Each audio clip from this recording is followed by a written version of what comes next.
वो क्या एब्रा का टैबरा छू आपने किया कि एक्सॉन फार्मा जो है वो इस स्टेज पर आ गई कि आप जो चीज बना रहे हैं वो इस लेवल की हो कि एक बार आपने किसी बंदे को चखा दी तो उसके बाद वो फैन हो जाए। पोल्ट्री का बिजनेस वो बिजनेस है जो आपको आसमान तक भी ले जा सकता है और जमीन तक भी ले जा सकता है। अब उन्होंने कद वाली जीन को रिप्लेस किया उसकी प्रोडक्शन वाली जीन के साथ, सिट्टे की जीन के साथ, तो क्या हुआ कि प्रोडक्शन 3 टाइम हो गई। पाकिस्तान में अभी ट्रेडिशनल शेड और कंट्रोल शेड की क्या रेशोज है आप फील्ड में देखते हैं तो ह्यूमन फार्मास्यूटिकल्स पे ना एक बड़ा इल्जाम लगता है, वो ये होता है कि भाईजान ये अपना सॉल्ट लिखवाते हैं डॉक्टर से उनको गाड़ियां गिफ्ट करते हैं और उनको जो है ना टिकट्स गिफ्ट करते हैं डिफरेंट कंट्रीज की। मोए मोए के साथ मोए मोए तो नहीं हो गया अभी, तो मैं नहीं सुनता कि हमारे गांव में बल्कि कहते हैं वो जेड़ा कुकुड़ आप नहीं क्लो सकना लता थे वो ससा के खिलारना। कौन से फार्मर खुशहाल नजर आते हैं मार्केट में कि ब्रायलर वाले ज्यादा खुशहाल हैं या लेयर्स वाले? मल्टीनेशनल कंपनीज और आपकी कंपनीज की प्रोडक्ट में क्या डिफरेंस है और प्राइसेस में कितना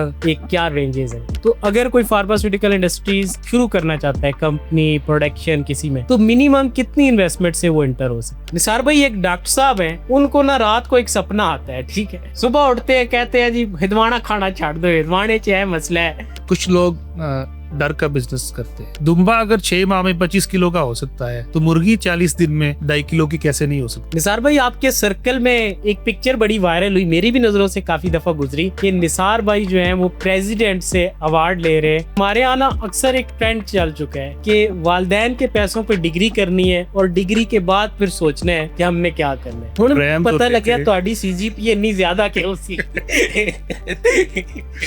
सिख जांदा खा खा के ठोकरा बादाम नालों तेज होंगी। वो कहते हैं कि अकल जो है वो बादाम खाने से नहीं ठोकर खाने से ज्यादा आती है। जी निसार भाई, एक्सॉन जो आपने स्टार्ट लिया कब, कहां और कैसे इसका ख्याल आया? ये हमारी फैमिली का एक लॉन्ग टर्म एम था कि हमने फार्मास्यूटिकल की यूनिट लगाना है। बड़े भाई जो शुरू से फार्मास्यूटिकल की सप्लाईज में थे तो उन्होंने उस टाइम पे ही ये एक विजन बना लिया था कि मैंने एक यूनिट भी लगाना है। तो 2021 में हमने एक्सॉन फार्मा का ये इनिशिएटिव लिया और मेरी जिम्मेदारी लगी कि मैंने इस फिनिश गुड्स को लेकर आगे चलना।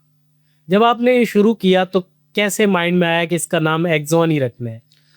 इसके पीछे कंप्लीट लॉजिक होती है। जब आपने नाम रखना है वो 4 डिजिट होना चाहिए। अच्छा, जो नाम है और लोगो है दोनों सेम होने चाहिए। जस्ट लाइक गूगल आप देखें नाम और लोगो सेम है। कुछ कंपनियों का लोगो जब डिफरेंट होता है तो लोगो की पहचान अलग रखनी पड़ती है, नाम की अलग। और फिर 4 डिजिट नेम में जब सर्च करना शुरू की तो एक्सॉन नर्वस सिस्टम का बेसिक सेल है। तो इससे हमने कनेक्टिंग से जो इसकी डेरिवेशन आई है तो ये वहाँ से लफ्ज़ निकला। एक्सॉन जब आप शुरू कर रहे थे तो क्या आपने सोचा था कि इतने कम अरसे में एक्सॉन वो नाम बना लेगी जो बहुत सी कंपनीज जो हैं वो बड़े टाइम लेती हैं या फिर नहीं बना पाती? विजन तो यही था। इसके पीछे भी ये लॉजिक है कि हमने ये प्लान किया था कि हमने सिर्फ अपनी गलतियों से नहीं, हमने लोगों की गलतियों से भी सीखना है। सही। एक स्टोरी आपको ऐड करता हूँ कि एक आदमी है, उसकी शॉप के सामने एक खड्डा बन गया है। आपको पता है जब बारिश आती है तो एक ही लेवल का पानी आ जाता है, समझ नहीं होती कहाँ पे डाउन है और कहाँ पे लेवल है। तो वहाँ से एक गधा गुजर रहा है और वो गिरा है और उठ के चल पड़ा है। जब दोबारा वो गुजरा तो वहीं पे गिरा और फिर उठ के चल पड़ा। तो वो शॉपकीपर नोट कर रहा है कि जब कोई इंसान गुजरा वो भी गिरा, क्योंकि फर्स्ट टाइम उसको भी नहीं आइडिया था कि यहाँ पे आके ये खड्डा बना हुआ है। लेकिन जब वो गिरा उठकर गया तो वापसी पे वो साइड से होकर गुजरा। तो ये चीज़ थी कि अपनी गलतियों को दोहराना नहीं है। ये एक बेसिक डिफरेंस था इंसान का और एक जानवर का। लेकिन उसी शॉपकीपर ने एक चीज़ नोट की, एक और इंसान जो पहली दफ़ा जिसने उस गिरते हुए को देख लिया था वो पहली दफ़ा ही साइड से होकर गुजरा। तो बेसिकली ये चीज़ थी कि तरक्की की रफ्तार किस बंदे की ज़्यादा होगी कि जिसने दूसरे लोगों की गलतियों से भी सीखा। तो हमें ये मौका मिला कि इस इंडस्ट्री में कॉलेज के दौर से ही, क्योंकि इसको देख रहे थे, फार्मास्यूटिकल को सप्लाईज कर रहे थे कि कौन कौन किसी चीज़ें ऐसी हैं जो लोग प्रैक्टिस करते हैं तो वो डिक्लाइन में जाते हैं और कौन सी प्रैक्टिसेस ऐसी हैं जिनकी वजह से ग्रोथ होती है। तो इन चीज़ों को जब प्रैक्टिस किया, दूसरों की गलतियों से ज़्यादा सीखा, तो स्पीड ऑब्वियसली बहुत ज़्यादा होगी अल्हम्दुलिल्लाह। अगर मैं ये पूछूं कि कौन सी ऐसी 3 चीज़ें हैं जिसने एक्सॉन को इतने जल्दी वो मकाम दिया जो हमने पहले डिस्कस किया कि बड़ा टाइम लगता है, बड़ी कुछ लोग अचीव ही नहीं कर पाते, और जो लोग अचीव करते हैं वो उनके लिए एक बड़े मतलब फार्मास्यूटिकल इंडस्ट्रीज को जितना मैं समझता हूँ एक लेमैन के तौर पे, कि अगर मुश्किल बिजनेसेस में से देखा जाए ना तो फार्मास्यूटिकल वन ऑफ देम है। कभी भी मैं कभी डिस्कशन में हूँ तो अगर कोई 10 बिजनेस आइडियाज़ लोग डिस्कस कर रहे हैं तो कभी मैंने ये नहीं सुना कि यार मैं फार्मास्यूटिकल जो है उसको शुरू करूँगा। आपका सर्कल है, शायद आप सुनते रहते हो कि ये शुरू होगा, लेकिन कौन सी ऐसी 3 चीज़ें थी, वो क्या एब्रा का टैबरा छू आपने किया कि एक्सॉन फार्मा जो है वो इस स्टेज पर आ गई? उसमें प्रॉपर प्लानिंग थी सही कि हमने इस साल में इस लेवल तक पहुंचना है। हम प्लान करते थे कि हमने अगले 3 माह में ये 4 डिस्ट्रीब्यूटर बनाने हैं। अच्छा, थोड़ा सा ये प्लान इस तरह हो जाता था कि हमने इन 4 टाउन की बजाय 2 इधर और 2 इस साइड पे बना लिए, लेकिन डिस्ट्रीब्यूटर 4 ही ऐड करने हैं। इसी तरह हम प्लान करते थे कि हमने प्रोडक्ट्स कितनी करनी है। तो नंबर 1 अगर लिया जाए तो वो प्लानिंग है। नंबर 2 पे अगर हम जाएँ तो वो कमिटमेंट है कि कमिटमेंट हमारी जो उस चीज़ के साथ थी कि हमने जो प्लान किया है, अब देखें वो इजी तो नहीं जा रहा था, उसके लिए आपको कोशिश करनी पड़ती है। कई बार जो आप प्लान करते हैं वो उस तरह अचीव नहीं हो रहा होता, आपको ओवर टाइम करना पड़ता है, आपको एक्स्ट्रा टाइम पे जाके उसको आउट ऑफ द वे जाकर सपोर्ट करना पड़ता है। सेकंड चीज़ ये थी। और थर्ड चीज़ जो सबसे ज़्यादा ज़रूरी होती है वो होती है क्वालिटी, कि आप जो चीज़ बना रहे हैं वो इस लेवल की हो कि एक बार आपने किसी बंदे को चखा दी तो उसके बाद वो फैन हो जाए, और वो फिर आपका कस्टमर माउथ टू माउथ आगे किसी और बंदे को बता रहा होता है कि यार ये चीज़ मैंने यूज़ की, इसका मुझे अच्छा रिजल्ट आया और कंपनी की कमिटमेंट भी ठीक है, तो फिर आगे चीज़ वो माउथ टू माउथ आगे ट्रांसफ़र होती जाती। एक्सॉन फार्मा की जो प्रोडक्ट्स है, मेन प्रोडक्ट्स कौन सी हैं और उसमें बेहतरी के लिए आप क्या काम कर रहे हैं? हमारे पास ह्यूमन, लाइफस्टॉक और पोल्ट्री तीनों की रेंज मौजूद है। लेकिन अगर हम देखें कि हमारे पास ज़्यादा प्रोडक्ट्स कौन सी है तो ऑलमोस्ट कुछ 70% प्रोडक्ट्स हमारे पास पोल्ट्री फार्मास्यूटिकल से रिलेटेड है। तो पोल्ट्री से रिलेटेड जो मेडिसिन है उनमें फिर आगे वो फिर काफ़ी सारी कैटेगरी आ जाती है। लिवर टॉनिक्स आ जाते हैं, मल्टीविटामिन्स आ जाते हैं और एंटीबायोटिक्स आ जाती हैं। उसमें फिर आगे वो प्रोडक्ट्स चालू होती हैं। तो अगर आप हमारी की प्रोडक्ट्स का नाम लें तो हमारी प्रोडक्ट है नी ऑक्सीक्लोर, जो हमारी की प्रोडक्ट है, ट्राइसुलजोन है, सी मोल, ये प्रोडक्ट्स है जिनका हमें बिजनेस मैक्सिमम मिल रहा होता है। मल्टीनेशनल कंपनीज और आपकी कंपनीज की प्रोडक्ट में क्या डिफरेंस है और प्राइसेस में कितना क्या रेंजेस हैं? ये चीज़ हमने फोकस की थी फ्रॉम फर्स्ट डे कि हमने अपने मुल्क का इंपोर्ट जो बर्डन है वो कम करने की कोशिश करनी है, जिसके साथ हमारा डायरेक्ट फ़ायदा जुड़ा हुआ है। तो उसके लिए हमने मल्टीनेशनल कंपनीज की प्रोडक्ट्स को पकड़ा, उनको उनकी R&D की, उनमें से वो चीज़ डायग्नोज की कि क्या एक्सेप्शनल चीज़ वो यूज़ कर रहे हैं एक्टिव और इनएक्टिव के अंदर। वो थोड़ा सा फ़र्क था। सही। जब उस चीज़ को डायग्नोज किया और अपनी प्रोडक्ट के अंदर वो चीज़ डाली तो वो वहीं से चीज़ बनी। और अल्हम्दुलिल्लाह हम अब जब भी प्रोडक्ट हमारी कोई भी अगर सिमिलर प्रोडक्ट होती है तो हम उस ब्रांड के साथ कहते हैं कि उसके मुकाबले में ये चीज़ चलवाएं, आपको इंशाल्लाह सेम रिजल्ट आएगा। तो वो एक बहुत बड़ी ग्रिप बनती है कि आप किसी भी प्रोडक्ट का जब बंदा को कहता है कि ये नाम ही वो लिया जाता है। इस तरह लोग कहते हैं ना कि हमने गोरमे में की पेप्सी दे दे या गोरमे की मुझे वो जो है वो 7 अप दे दे। तो यही इसी तरह जो चीज़ है, जब वो उस तरह ब्रांड का नाम लिया जाता है तो हमारी चीज़ जब सामने जाती है तो फिर इसका नाम बोलना शुरू हो जाता है। तो उनके प्राइसेस का डिफरेंस है, लाइक अगर कोई फार्मर, अगर कोई क्लाइंट जो है वो आपकी प्रोडक्ट यूज़ कर रहा है और एक मल्टीनेशनल कंपनी की, तो इनमें काफ़ी प्राइसेस डिफरेंस होंगे। प्राइस डिफरेंस तो आ जाता है क्योंकि वो इंपोर्ट हो रही होती है, तो इंपोर्ट की ड्यूटीज़ बकाया चीज़ें बीच में आ रही होती हैं। और हमारे यहाँ पे लेबर भी कंपैरेटिवली सस्ती है और उसकी पैकिंग कॉस्ट कम हो जाती है। तो और सेकेंडली जब हम डोर स्टेप पे चीज़ को पहुँचा रहे हैं तो हमारी टीम की कॉस्ट भी एज़ कम्पेयर टू देम थोड़ी कम होती है।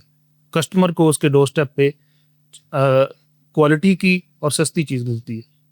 पोल्ट्री का जिक्र हुआ, आप पोल्ट्री की इंडस्ट्री में, आपके क्लाइंट्स हैं, कस्टमर हैं, हर वक्त का उठना बैठना है। 3 से 4 मिथ्स हैं जो मैं क्लियर करना चाहूँगा। नंबर 1 पर मैंने एज अ कारोबारी जब पोल्ट्री के बिज़नेस को थोड़ा देखा, पढ़ा, या हम इवन की वीडियोस बनाते हैं तो 2 क्वेश्चन आते हैं लेमैन के माइंड में होते हैं। नंबर 1 कि पोल्ट्री का बिज़नेस वो बिज़नेस है जो आपको आसमान तक भी ले जा सकता है और ज़मीन तक भी ले जा सकता है। क्या ये मिथ है या इसके पीछे हकीकत है? इसमें फ्लक्चुएशन बहुत ज़्यादा है। सही। तो जो आप बात कर रहे हैं इससे मैं किसी हद तक एग्री करूंगा, क्योंकि फ्लक्चुएशन बहुत ज़्यादा है। अगर किसी फ्लॉक में आपको लॉस हुआ है तो आप एक ही महीने के अंदर 2 करोड़ लॉस पे चले जाते हैं, और अगर आपको प्रॉफिट शुरू हो जाते हैं तो वो 2-3 फ्लॉक में ही आप 2-3 करोड़ बचाने पे चले जाते हैं। ये चीज़ तो है, लेकिन असल चीज़ जो मैंने ऑब्जर्व की, जिन लोगों ने कॉन्टीन्यूस ग्रो किया है, वो थी कंसिस्टेंसी। वो लोग कंसिस्टेंटली इस काम के साथ जुड़े हुए थे, और उनको जब लॉस भी होता था तो कहते हैं जहाँ से लॉस हो वही आपको प्रॉफिट दे सकता है, कोई और बिजनेस उसका लॉस जो है वो कवर नहीं कर सकता। पाकिस्तान में अभी ट्रेडिशनल शेड और कंट्रोल शेड की क्या रेशोज है? आप फील्ड में देखते हैं तो क्या ये चेंज हो रहे हैं? हमारे फार्मर जो है, जो क्लाइंट है, वो उस तरफ जा रहा है रैपिडली। अच्छा। और अच्छी खासी कंसंट्रेशन जो है वो कंट्रोल शेड्स ने ऑक्यूपाई कर ली हुई है। और उसमें ज़्यादातर मटेरियल जो है वो इम्पोर्ट ही हो रहा है, या अभी कोई पाकिस्तान में भी चीज़ें बनना शुरू हो गई? ये तो आपको पता है हम इंपोर्ट बेस्ड इकोनॉमी है, लेकिन अभी बहुत सारी मशीनरी में खासकर हमारे मुल्क में लोगों ने क्वालिटी की चीज़ें बनाना शुरू कर दी हैं जो लोग यूज़ कर रहे हैं। सेकंड मिथ जो पोल्ट्री से रिलेटेड होती है वो ये होती है कि पोल्ट्री जो हम यूज़ करते हैं, हमारे गांव में बल्कि कहते हैं वो जेड़ा कुकुड़ आप नहीं खलो सकना लता थे वो ससा के खिलारना। तो वो जो मुर्गा ये जो है, इसमें क्या वाकई हकीकत है कि वो अपने पाँव पे नहीं खड़ा हो सकता तो हमें क्या खड़ा करेगा? या फिर एक और तरफ अब जाते हैं कि जो बच्चियाँ हैं छोटी, वो अगर ये खाती हैं तो उनमें हार्मोनल चेंजेस बहुत तेज़ी से होते हैं और उनकी जो बढ़ोतरी है वो बड़ी बड़ी जल्दी होती है। तो ये क्या ये मिथ है या ये हकीकत है? ये कम्प्लीटली मिथ है। हाँ। ये सिलेक्शन प्रोसेस के थ्रू ब्रीड्स को आइडेंटिफाई किया गया। जिस तरह इंसानों में कुछ लोग ऐसे होते हैं वो थोड़ा सा खाते हैं लेकिन उनका ठीक ठाक वेट बढ़ रहा होता है, और कुछ लोग ऐसे होते हैं वो ठीक ठाक खाते पीते हैं लेकिन उसी तरह वो पतले हमारे फैमिली में नजर आ रहे होते हैं। तो हम भी उन्हीं बंदों में से, हमें पानी भी लग जाता है। तो एग्जैक्टली तो उनको सेलेक्ट किया गया और उनकी फर्दर ब्रीडिंग की गई। जिस तरह आपने देखा ग्रीन रेवोल्यूशन आई थी, अर्नस्ट नॉर्मन बोरलॉग ने 80s में जो गंदुम की जो बढ़ने वाली ब्रीड थी या जो जीन्स थी उनको रिप्लेस किया सिट्टे की जीन के साथ।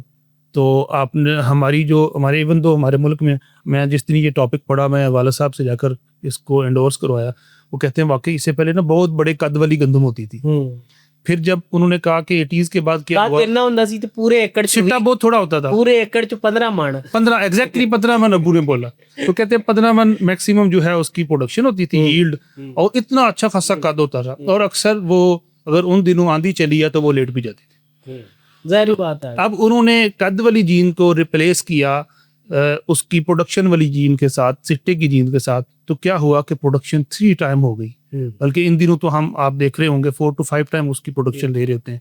तो at that time 3 time production हुई। उस बंदे का दुनिया के ऊपर कितना बड़ा एहसान है कि उन्होंने कहत साली के ऊपर कितना काम किया और आज लोग अनाज खा रहे हैं स्कूल से। इसी तरह इसकी भी सिलेक्शन होने के बाद ये जो ब्रीडिंग हुई है, ये चीज़ ऐसे है। जो हार्मोनल आप बता रहे हैं, मेरे इल्म के मुताबिक जो मैंने अभी तक पोल्ट्री को समझता हूँ, कोई हार्मोन यूज़ नहीं होता। फीड इतनी ज़बरदस्त होती है, अगर आप किसी मकई के सप्लायर से आपका ताल्लुक हो तो आप उससे पूछ सकें। अच्छी मकई पोल्ट्री फीड मिल को देता है, और जो माठी मकई होती है वो पिसने के लिए इंसानों के लिए चली जाती है। क्यों? वहाँ पे फौरी तौर पर वो टेस्ट होकर, हमारे तो इधर मिल के अंदर कोई टेस्ट नहीं होता जो हम आटा खाते हैं, लेकिन वहाँ पे बाकायदा लेबॉर्ट्री है, वो टेस्ट करती है इसके अंदर कोई फंगस तो नहीं है, माइकोटॉक्सिन्स तो नहीं है, और उसको बाकायदा जितनी उसकी ज़रूरत है उसके मुताबिक उसको डिज़ाइन करके वो फीड बनाई जाती है। और आप समझते हैं कि जो ब्रीड और इन्वायरमेंट का 50% ब्रीड कंट्रीब्यूट कर रही होती है और 50% इन्वायरमेंट, जबकि इन्वायरमेंट के अंदर फीड भी आ रही होती है, फीड भी और बकाया इन्वायरमेंट।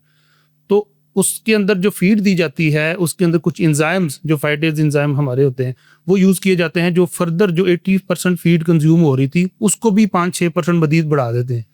तो फीड की कंजम्पशन जो होती है उसको प्रोटीन में कन्वर्जन के लिए वो मैक्सिमाइज की जाती है, और वो सारे तरीक़ाकार बिल्कुल ठीक है, कोई हार्मोन्स यूज़ नहीं होते हैं। और जब इतना ज़्यादा वज़न होगा तो क्या कोई इतने अपनी बॉडी से 3 टाइम वज़न वाला इंसान टांगों पे खड़े हो सकता है?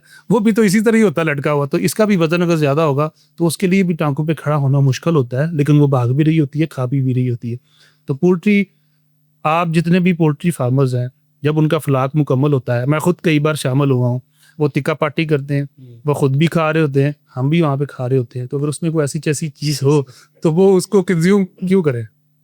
निसार भाई, गांव में ना हर बुजुर्ग से मिल लो ना तो वो मुर्गा ही नहीं खाते। मतलब हमारे गांव में अगर आप देखें तो कोई 61% मुर्गा नहीं खाते। उनके माइंड में एक बात बैठी हुई है, वो कहते हैं कि यार जो मुर्गी 40 दिन में तैयार हो गई है, इसने क्या, ये फूका गोश्त है, इसमें कोई ताकत नहीं है, इसमें कोई न्यूट्रिशन नहीं है, इसने हमें क्या फ़ायदा देना है। या वो कहते हैं क्या बना हुआ है जी, देसी मुर्गा ब्रायलर क्या खाना है। तो ये कैसे, मतलब 40 दिन में कैसे डेवलप होती है एक ब्रीड जो 40 दिन में सेल के काबिल हो जाती है। एक देसी मुर्गी जिसको साल लग जाता है, वो जाके इतनी सी होती है और आखिर में उससे निकलता हड्डियाँ हैं, उसकी यखनी बनती है। इसमें प्रॉपर जो गोश्त मीट डेवलप हो जाता है, इसका क्या प्रोसेस है, कोई एक लेमैन के तौर पर बंदों को समझाएं ताकि उनके माइंड में बैठ जाए कि ये खानी है, अच्छी चीज़ है, और कैसे ये हो सिस्टम। ये बहुत ही आसान प्रोसेस है। जिस तरह आप देखें, बकरी और भेड़ ये एक ही फैमिली की है। जबकि बकरी जो है या उसका जो मैना होता है, उसको 1 साल का होता है वो जो कुर्बानी रख सकता है, एडल्ट हो जाता है। जबकि भेड़ का बच्चा अगर 6 माह का भी हो तो उसकी भी कुर्बानी हो जाती है, उसका सेम वेट अचीव हो जाता है। तो ये ब्रीड्स डिपेंड कर रही होती है कि कौन सी नस्ल है जो बड़ी स्पीड से ग्रो होती है और कौन सी नस्ल ऐसी है जो आहिस्ता आहिस्ता। उधर हमारे बुजुर्गों का और ख्याल है, वो कहते हैं खाना तो दुम्बा ही है, दुम्बे की सारी एलर्जी। दुम्बा अगर 6 माह में 25 किलो का हो सकता है तो मुर्गी 40 दिन में 2.5 किलो की कैसे नहीं हो सकती? वो तो जब मेरा ख्याल ज्यादा खाता है तो ज्यादा मोटा होता है, बारिश आता है तो पानी और ज्यादा खाता है तो और ज्यादा मोटा होता है, और बारिश आता है तो ज्यादा पानी आ जाता है। तो सिमिलर ये है कि जितने बेहतरीन न्यूट्रिएंट्स हम मुर्गी को दे रहे होते हैं, हम खुद उस दिन नोट कर रहे थे कि मैंने पिछले पूरे साल के अंदर कोई लेवर टॉनिक यूज़ किया नहीं, कोई मल्टीविटामिन यूज़ किया नहीं, और मुर्गी को हम जो है उसकी ज़रूरत के मुताबिक लेवर टॉनिक, मल्टीविटामिन और तमाम उसकी ज़रूरत की चीज़ें बड़े टाइम के साथ दे रहे होते हैं। तो जिसकी वजह से उसकी ग्रोथ जो है वो आइडियल है। ये मिथ्स हमारे इधर ही बनी हुई है, पूरी दुनिया खा रही है, पूरी दुनिया को इससे कोई एतराज़ नहीं है। हमारे यहाँ कहते हैं फार्मी नहीं, ये ऐसा नहीं खाना। तो आज ये हमारी जो गंदुम है या हमारी मकई है, तो हाइब्रिड मकई भी तो यही चीज़ है। आप देसी मकई लगा लेना, छोटी छोटी छलियाँ, कोई इस साइज़ की, कोई इस साइज़ की, कोई दूधिया, कोई पकी हुई, कोई लाल रंग की, इस तरह की आपको मिल रही होंगी। लेकिन जब बंदा हाइब्रिड मकई लगाई जाती है, सेम साइज़, सेम उसकी छली का साइज़ और प्रोडक्शन उसकी कई गुना होती है देसी उसके साथ।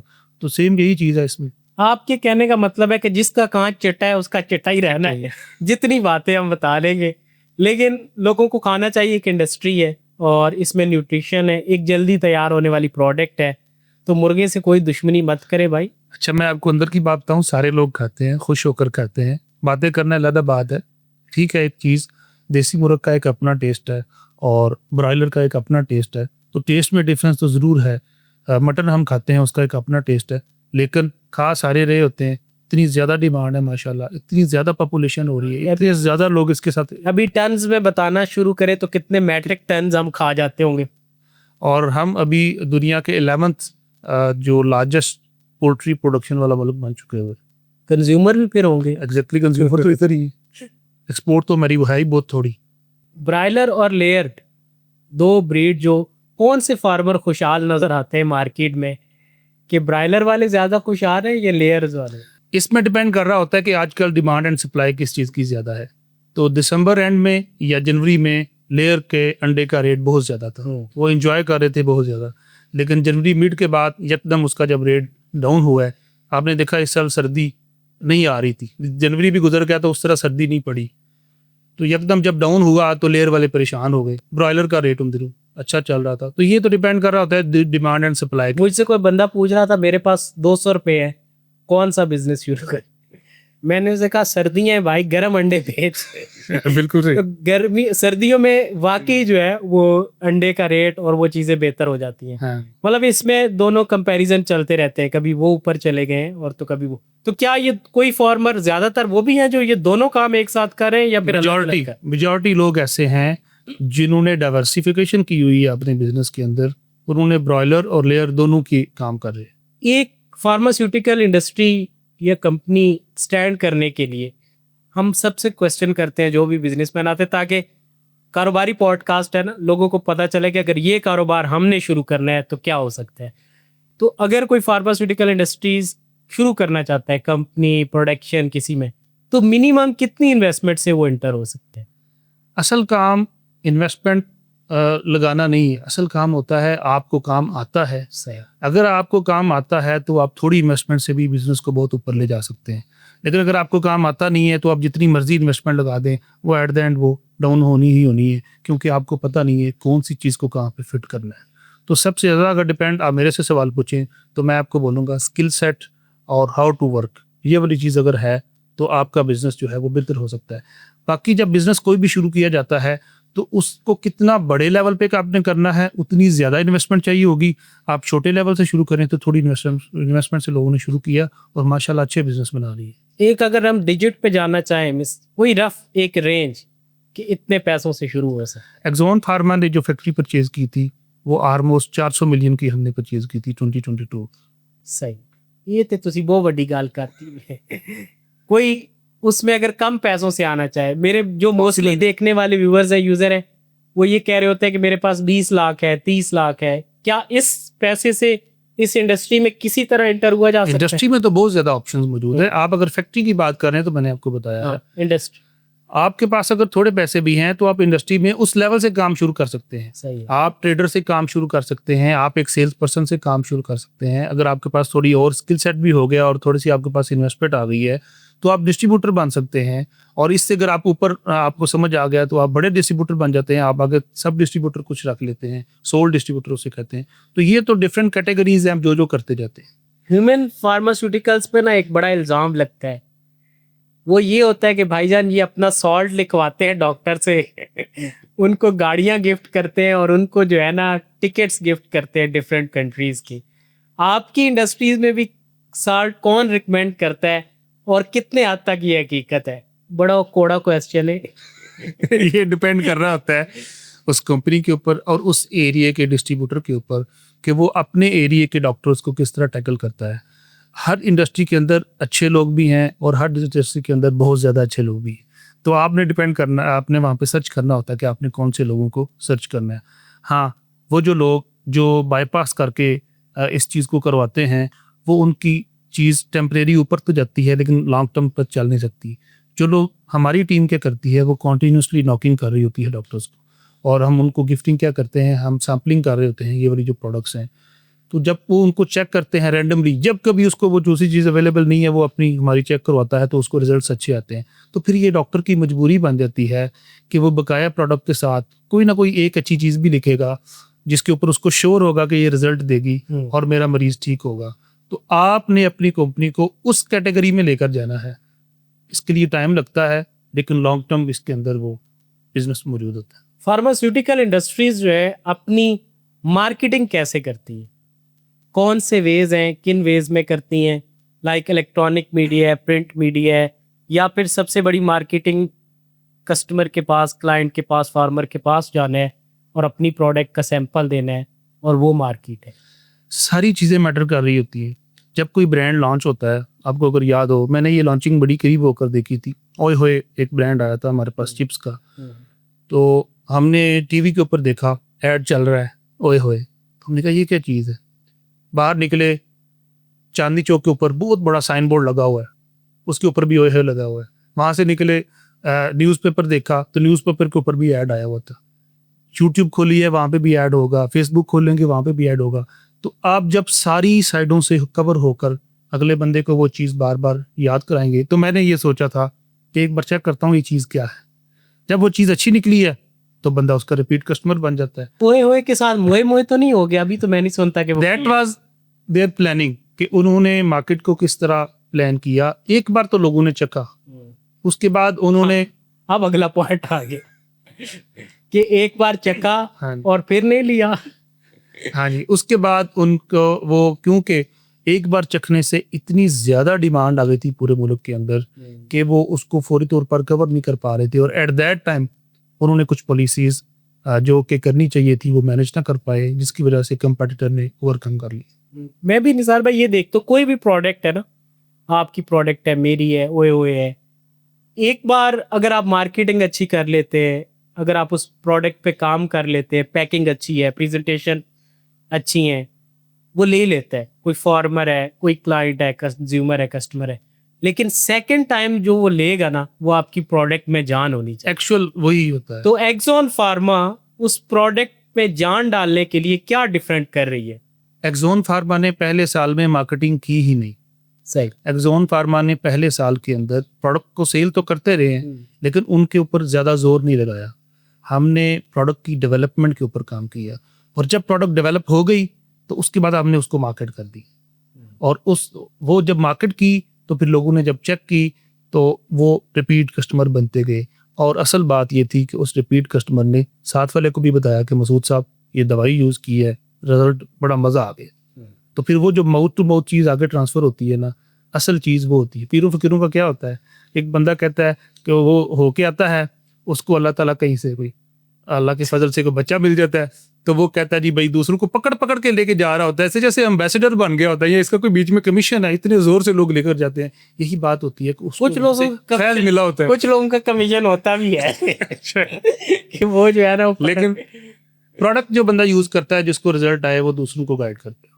और वो जो गाइडेंस होती है वो सारी मार्केटिंग से बढ़कर होती है। एक्सॉन फार्मा का फ्यूचर विजन क्या है? फ्यूचर में किस चीज़ पर काम करना चाह रहे हैं, या इसी प्रोडक्ट को और बेहतर करना चाह रहे हैं, या डिफरेंट टाइप्स में जाना? बड़ा क्लियर हमने प्लान किया हुआ है। हमने साल लिखे हुए हैं कि इस साल के अंदर, हम नेक्स्ट ईयर के अंदर हमारा जो प्लान है वो प्रोबायोटिक्स है।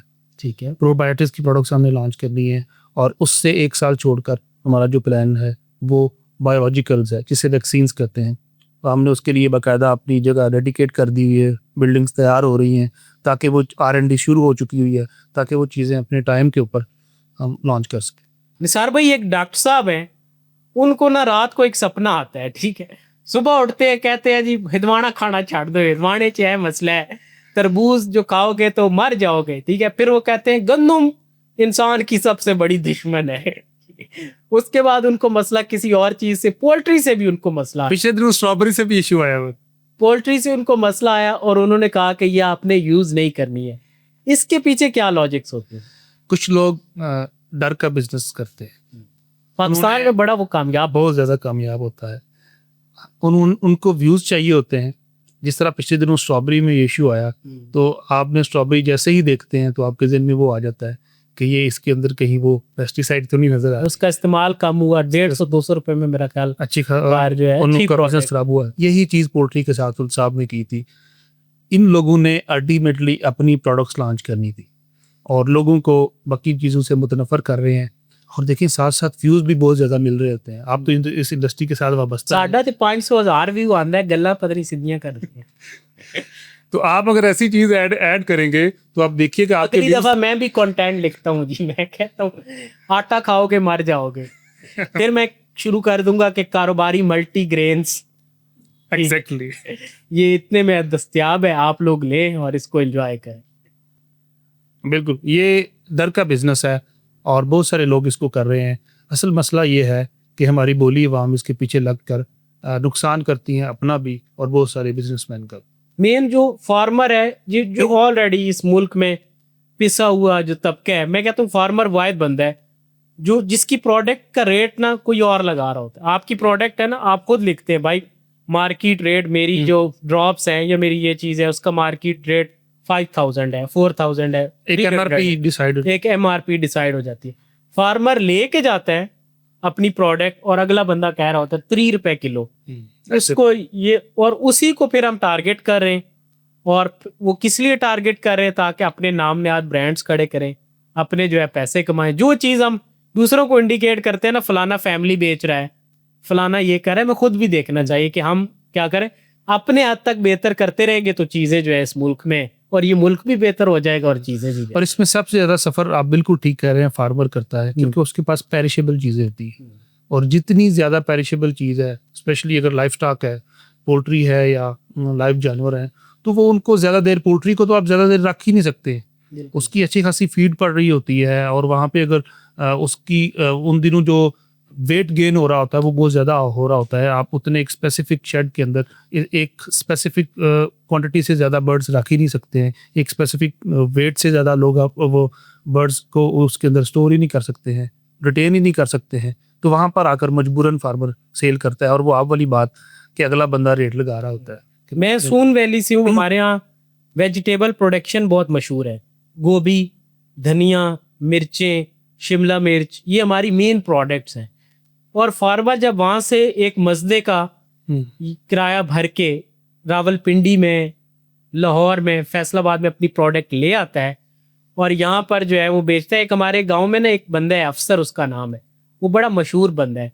वो क्या करता था, वो एक बार लेकर आया मजदा और उन्होंने कहा जी ये उसकी गोभी थी कि 5 रुपए किलो इसका रेट है ना। उसने कहा, उसने कैलकुलेट किया कि ये तो मेरा किराया भी नहीं है। उसने कहा इनको नहीं देनी, फेंक दूंगा या किसी गरीब को दे दूंगा। तो वो अपनी प्रोडक्ट वापस ले गया, उसने कहीं फेंक दी, वहां से वो कोई ले गया। अफसर थे ना, हाँ, उसका नाम का असर था।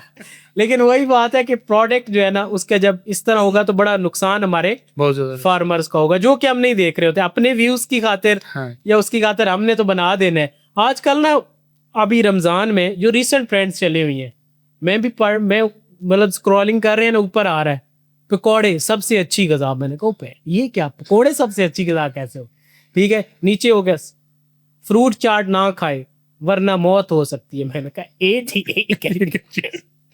तो ये सिर्फ वो जो व्यूज की जो है गेम है और इसके पीछे मुआशरा तबाह हो रहा है। हाँ। एक्सॉन फार्मा जो है ये जब खड़ी हुई, देखिए हर बिजनेस में ना चैलेंजेस आते हैं, प्रॉब्लम आते हैं, कभी डाउन आता है, कभी ऐसा भी पॉइंट आता है कि बंदा कहता है यार छोड़ो, किस काम में लगे, काम पे आ गए। एग्जैक्टली। तो क्या एक्सॉन ने वो फेज देखा? हाँ, मेरा ख्याल है हर इंडस्ट्री ने ही वो फेज देखा और वो फेज बहुत पेनफुल होता है। उस फेज में जाकर मैंने जो ऑब्जर्व किया, मेरे माइंड में जो पिक्चर आती है कि हम पहाड़ को चढ़ रहे हैं, उसको सर करने की कोशिश कर रहे हैं और जब बंदा बिल्कुल चोटी के पास चला जाता है तो बहुत ज़्यादा थक चुका हो। वो वाला पॉइंट होता है कि आपने ये हिसाब लगाना है कि क्या मैं इधर गिव अप कर दूं या मैंने कंटिन्यू रखना है। और थोड़ा सा ऊपर जाने के बाद जब आपके मेंटल जो सारे बैरियर्स होते हैं वो ब्रेक हो चुके होते हैं, बकाया चीज़ें हो चुकी होती हैं, तो एक टाइम आता है कि अल्लाह ताला ने आपकी सक्सेस लिखी होती है और उसके बाद आपने सिर्फ स्लाइड ही करना है। और वो फिर बंदा कहता है वो तो कुछ भी नहीं था।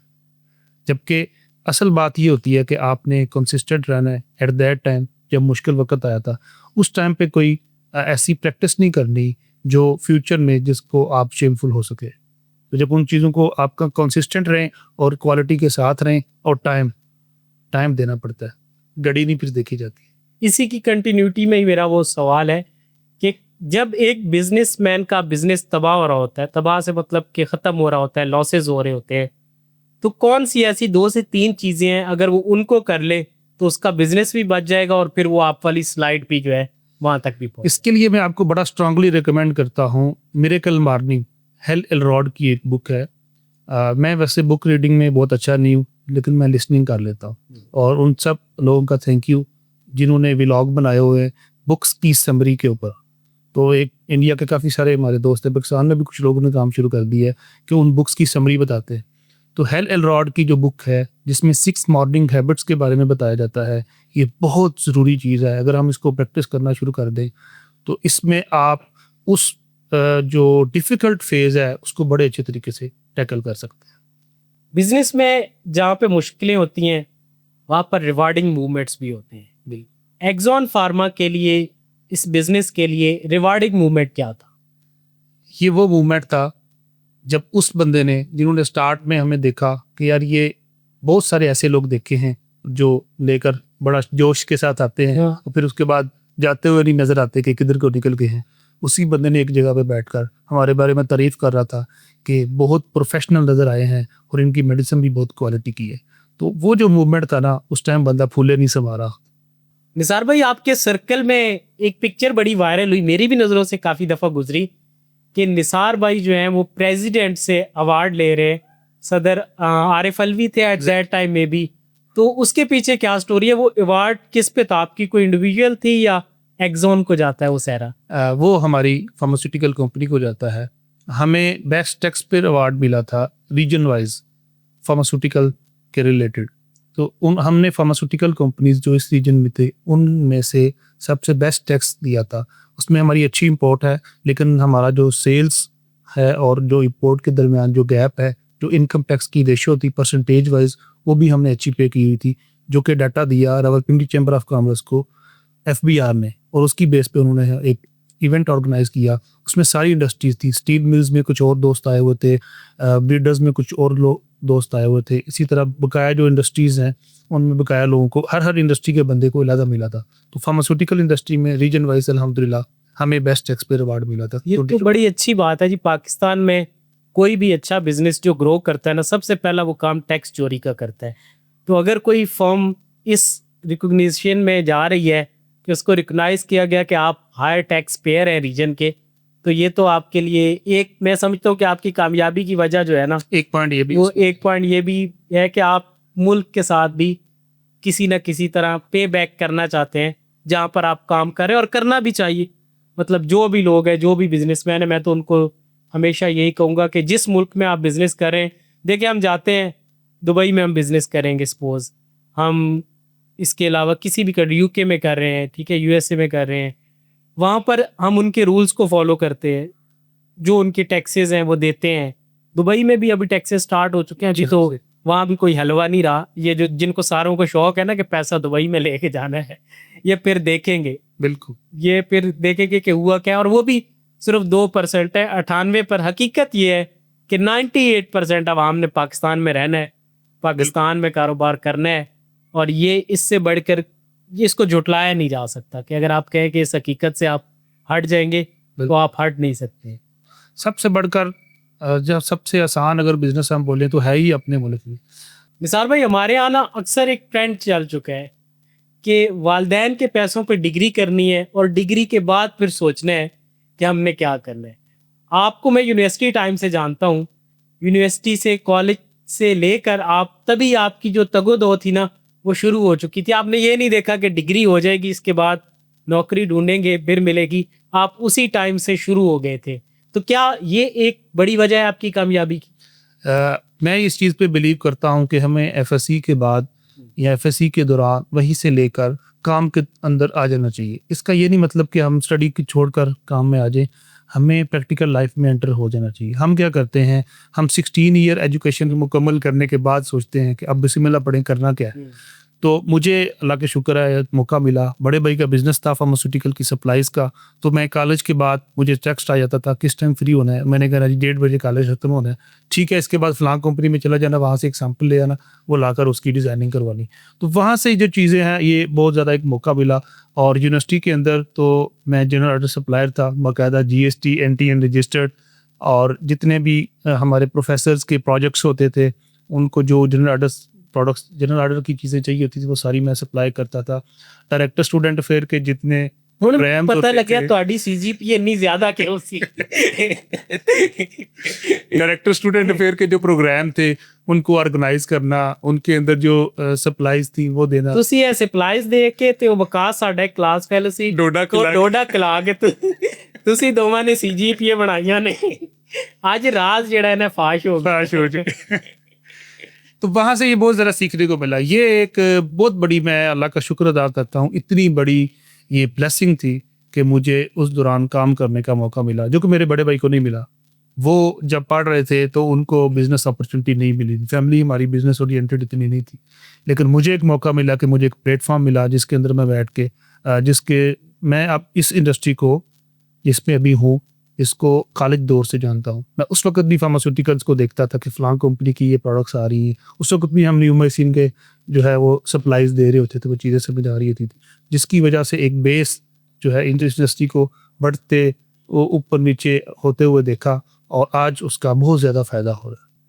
निसार भाई, हमारी ज़्यादातर ऑडियंस जो है ना वो यंग लोग हैं, यंग जनरेशन है, जो या तो बिज़नेस में आना चाहती है या नई शुरू कर चुकी है, या फिर कामयाब बिजनेसमैन। एक बिजनेसमैन के तौर पे आप हमारी ऑडियंस को, हमारे व्यूवर्स को क्या पैगाम देना चाहेंगे? किन चीज़ों पर अमल करके वो एक बेहतरीन बिजनेसमैन बन सकते हैं, जैसा कि अल्हम्दुलिल्लाह? मसूद साहब, कुछ यूनिवर्सल लॉज हैं जो हर जगह पे सेम रहते हैं। मसलन हम यहाँ पे मोबाइल को पकड़ कर इधर छोड़ेंगे तो वो नीचे गिरेगा। अगर हम ईरान में चले जाएंगे तो वहाँ पे भी वो नीचे ही गिरेगा, और अगर हम मक्का में चले जाएंगे तो वहाँ पे भी नीचे ही गिरेगा। इसी तरह अगर हम गंदम का बीज बो देते हैं और हम 30 लाख लोग हज के ऊपर खड़े होकर ये दुआ करते हैं कि यहाँ पे मकई उग जाए, तो वो नहीं उग सकेगी, गंदम ही उगेगी। तो कुछ लॉज है जिनको बंदा प्रैक्टिस करे तो बंदा हर बिजनेस में ही फ्लरिश हो सकता है। उसमें सबसे बेहतर जो सबसे पहली चीज़ है वो है पर्सनल डेवलपमेंट। पर्सनल डेवलपमेंट के ऊपर जो बंदा काम नहीं करता वो ग्रो नहीं हो सकता। जब बंदा ये समझता है कि मैं टॉप चीज़ हो गया हूँ तो बस उसके बाद डिक्लाइन शुरू हो जाता है। तो सबसे ज़्यादा ज़रूरी ये चीज़ है कि आप कंटिन्यूस सीखें। और मैं अगर आपको बताऊँ तो मैं यूट्यूब से बहुत ज़्यादा सीखता हूँ। इसमें मैंने प्रीमियम सब्सक्रिप्शन ली हुई है, और बहुत सारे ऐसे और जो ट्रेनर्स हैं जिनकी पेड सब्सक्रिप्शन ली हुई हैं, जिनकी बुक्स की समरी और जिनकी ट्रेनिंग्स लेते हैं। साल में 2 से 3 ट्रेनिंग करना बड़ी ज़रूरी है। स्टाफ की ट्रेनिंग बहुत ज़्यादा ज़रूरी है। तो सबसे पहली जो चीज़ है वो है पर्सनल डेवलपमेंट, और सेकंड जो चीज़ आती है वो कमिटमेंट। आपकी प्रोडक्ट अच्छा परफॉर्म कर रही है, इसके बावजूद भी लोगों को एक और चीज़ चाहिए होती है कि ये अगर बोलेंगे कि मुझे कल स्टॉक मिल जाएगा तो इसका मतलब है कल स्टॉक मिल जाएगा। तो जब ये चीज़ अगले बंदे को कंसीव हो जाती है तो आपका बिजनेस कई गुना वहाँ पे बढ़ जाता है कि लोगों को पता है इनकी कमिटमेंट इसके ऊपर पूरी है। और अगर आप ये समझें कि हम हर बंदा ही बिजनेस शुरू कर सकता है तो उसके लिए एक बहुत अच्छी एक मकूला बना हुआ है कि सीखें किसी के पैसों पे और फिर उसके बाद अपने पैसे लगाएं। तो आप जॉब करें उस बिज़नेस में, पहले आइडेंटिफाई करें कि मैंने कौन से बिज़नेस के अंदर जाना है, उसके अंदर जॉब शुरू कर दें, अपना पूरा पोटेंशियल दें। उसकी वजह से उस बिज़नेस को भी बहुत ज़्यादा फ़ायदा होगा। और अपना पोटेंशियल देने के बाद आप उसी बिज़नेस के अंदर उसी जो जिसमें आपने जॉब की है उसी में एक बिज़नेस तलाश करने की कोशिश करें। तो मैं आपको गारंटी देता हूं कि आपका एम्प्लॉयर ही आपको कुछ प्रोडक्ट्स देगा, उसको पता है ये बंदा काम करने वाला है, और वो आपको प्रोडक्ट्स बता देकर गाइड भी करेगा, और उसको ये भी पता है कमिटमेंट का बंदा है, वो आपको उधार भी देगा कि भाई इन प्रोडक्ट्स को लेकर आप मार्केट करो, क्योंकि उसको भी वहाँ पे बिजनेस नज़र आ रहा है। तो सीखें किसी के पैसों पे और पूरा पोटेंशियल दें, उसको भी फ़ायदा हो और ख़ुद की ज़ात को भी फ़ायदा हो। जितनी ज़्यादा चीज़ें आप प्रैक्टिस करेंगे, जितने ऑपरेशन ज़्यादा आप काम करेंगे, आपने टाइम नहीं देखना, आपने मैक्सिमम चीज़ों को खुद से अपने हाथ से करना है, उतना उस बिज़नेस को भी फ़ायदा हो रहा है और उतना आपकी ज़ात को भी फ़ायदा हो रहा है। अगर फॉर द टाइम बीइंग आपको उतनी सैलरी नहीं मिल पा रही, लेकिन आने वाले टाइम पे आपको वो सारे काम आते होंगे जो आपने ठोकरें खा खा के इतने ज़्यादा पैसे नुकसान करने के बाद सीखने हैं, वो वाली चीज़ आपको पहले ही आती थी। तो मैंने आपको पहले बोला कि किसी और की गलतियों से भी सीखना है, इसकी वजह से आपकी स्पीड जो है वो बहुत ज़्यादा बढ़ सकती है। तो हमने बहुत सारे ऐसे हमारे ब्लॉगर दोस्त हैं जो पहले दिन ही कहते हैं कि जॉब बहुत बड़ा गुनाह है, आपको बिज़नेस ही करना चाहिए। मैं खुद बिज़नेस कर रहा हूँ, मैं बिज़नेस का मशवरा देता हूँ, लेकिन जॉब करके जो लोग बिज़नेस में आए हैं, जिन्होंने इस एम के साथ जॉब की है कि हमने यहाँ से सीखना है और उसके बाद इम्प्लीमेंट करना है, और ये बहुत सारे ऐसे चांसेस होते हैं कि आप उस कंपनी को फ़ायदा देते हुए अपना अलग बिज़नेस कर रहे होते हैं, वो लोग बहुत ज़्यादा स्पीड से तरक्की करते हैं। उनको रिलेशन इतने ज़्यादा मिले होते हैं उस प्लेटफॉर्म से, वो उनको यूटिलाइज़ कर सकते हैं अपने बिज़नेस को फ्लरिश करने के लिए। इसीलिए वो गाना भी बना हुआ है ना, खा जान सिख जांदा खा खा के ठोकरा ठोकरा बादामा नालों तेज हम। वो कहते हैं कि अकल जो है वो बादाम खाने से नहीं, ठोकर खाने से ज़्यादा आती है। ठोकर न्याज बेग से हम आपको अल्लाह हाफिज करते हैं। थैंक यू निसाक भाई, यार भाई आपने टाइम दिया और बहुत अच्छी बातें हुई हैं। इंशाल्लाह बहुत से लोगों को इससे फ़ायदा होगा और यही हमारा मकसद है। कारोबारी पॉडकास्ट असल में नाम ही इसका है कि जो बिज़नेस बंदे कर रहे हैं वो फ्री ऑफ कॉस्ट, वही आप वाली बात है। देखें, सीखना आपने कहीं से भी आप सीख सकते हैं। कोई बंदे मुझसे पूछते हैं कि सर हमने ये कारोबार शुरू करना है, कैसे करें? तो सबसे पहले तो हम भी बिल्कुल उनको ये मशवरा देते हैं कि आप उस पर ना रिसर्च करें, उसके बारे में सीखें। और सबसे बेहतर प्लेटफॉर्म अगर आपने मुफ्त सीखना है तो वो आपका यूट्यूब मौजूद है, लेकिन वो यूट्यूब वाला फार्मूला भी आपने 100% नहीं अप्लाई करना, फील्ड में भी जाना है, जो कि आपकी सेकंड बात थी। पहले देखना है, फिर फील्ड में जाना है, फिर रिसर्च डेवलपमेंट, फिर कोई टाइम दें। जब तक आप टाइम नहीं देंगे ना, कोई 3 से 5 साल आप किसी भी इंडस्ट्री को दे देते हैं तो एटलीस्ट आपकी लर्निंग के लिए काफ़ी होते हैं, उसके आगे आप उसमें चले जाते हैं। तो जो लोग फार्मास्यूटिकल बिजनेस में आना चाहते हैं, शुरू करना चाहते हैं, आज की पॉडकास्ट उनके लिए एक बेहतरीन जो है वो इंशाल्लाह जरिया साबित होगी। कोई कमेंट्स आते हैं, कोई हमसे डिटेल पूछते हैं तो हम मिलकर उसका ज़रूर जवाब देंगे, ज़रूर, ताकि सबका फ़ायदा। और इसमें मैं कारोबारी पॉडकास्ट का बहुत ज़्यादा शुक्रिया अदा करना चाहूँगा कि एक ऐसा प्लेटफॉर्म है जहाँ से बहुत सारी इंफॉर्मेशन लोगों को फ्री ऑफ कॉस्ट मिल सकती है। और आपका स्पेशली इस चीज़ का थैंक यू कि आप ऑर्गेनिक ग्रोथ के साथ चल रहे हैं। आपने उस तरह की वो चीज़ें ऐड नहीं की जो फॉर द टाइम बीइंग तो आपको व्यूज़ दे देती हैं, लेकिन लोगों की वेलफेयर के लिए नहीं होती, बल्कि नुकसानदेह होती है। तो आप उन चीज़ों से बचे हुए हैं। हमारी दुआएं और आपकी हिम्मत इंशाल्लाह आपको बल्कि बहुत सारी चीज़ें माशाल्लाह अचीव हो चुकी हुई हैं। और मुझे बहुत अच्छा लगता है, मैं अक्सर आपके पॉडकास्ट या आपकी वो जो वीडियोज़ हैं जितना भी हो सके टाइम में देखता हूँ, और अच्छी फीलिंग होती है कि आप जो भी कर रहे हैं असल में हमें अपने तई जो भी कोशिश है दुनिया के अंदर कंट्रीब्यूट करना है। जिस तरह पेंसिलिन जिस बंदे ने ईजाद की थी, मुझे नहीं पता वो मुस्लिम था कि नॉन मुस्लिम था, लेकिन उस बंदे ने उसको ईजाद करने के बाद उसने उसको ट्रेडमार्क नहीं करवाया। उसने दुनिया के ऊपर कितना बड़ा एहसान किया है कि अगर उसने वो चीज़ की होती तो आज हमें कितनी महंगी मेडिसिन मिल सकती थी, और कितनी अरबों खरबों लोग एट द टाइम वो मेडिसिन यूज़ कर रहे होते हैं और वो उससे सेहतियाब हो रहे होते हैं। तो ऐसे बहुत सारे लोग हैं जो कंट्रीब्यूट कर रहे हैं, जिन्होंने जिसने बल्ब इजाद किया उसने कितनी मेहनत की। ठीक है, उसको उस टाइम पे रिवार्ड मिला, थोड़ा मिला या ज़्यादा मिल सकता था, लेकिन आज भी हम उसकी रोशनी में बैठकर एक पॉडकास्ट रिकॉर्ड करवा रहे हैं। बिल्कुल, एक शम्मा एक चिराग अपने हिस्से का अगर हर आदमी जला ले तो ये दुनिया रोशन हो जाए और ये दुनिया इससे बहुत ज़्यादा बेहतर हो जाए। बहुत बेहतर हो सकती है, Thank you, बहुत बेहतर हो चुकी है, बहुत सारे लोगों की कंट्रीब्यूशन है और बहुत बेहतर हो रही है। Thank you so much.